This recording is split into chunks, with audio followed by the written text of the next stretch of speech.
In the beginning, Marilyn Monroe was not a likely candidate for the role of sex goddess.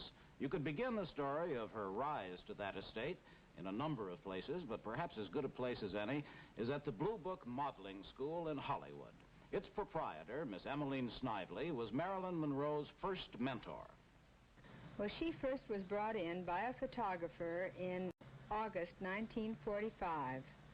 When she was working in a defense plant, she had been in a beauty contest, and this man had shot some test shots of her and thought she might make a good model, and brought the Kodachromes in to show me. And what made you think then that she had the qualities which you would want as a model? Well, she was a clean, shining, pleasant, expressive-faced little girl. We said the girl next door type. And she was wearing a little white dress. You wouldn't necessarily wear this on a photographic job, and it was as clean and white and ironed and shining as she was.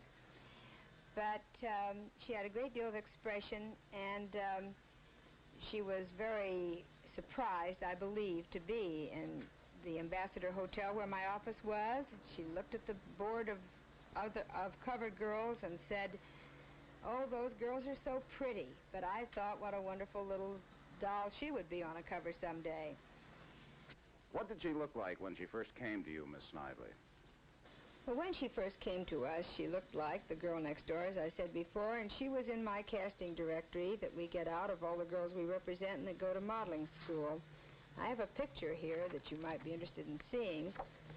She had what I call California blonde hair, which is darker in the winter and lighter in the summer because it's bleached on top.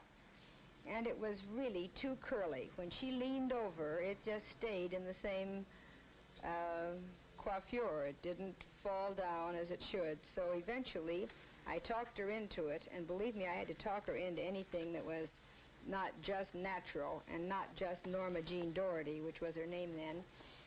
She had to be talked into lightening it so that she was a blonde in the winter as well as in the summer. And we had it straightened, and I noticed that she kept it that way all the rest of her life. Did she need a lot of coaching?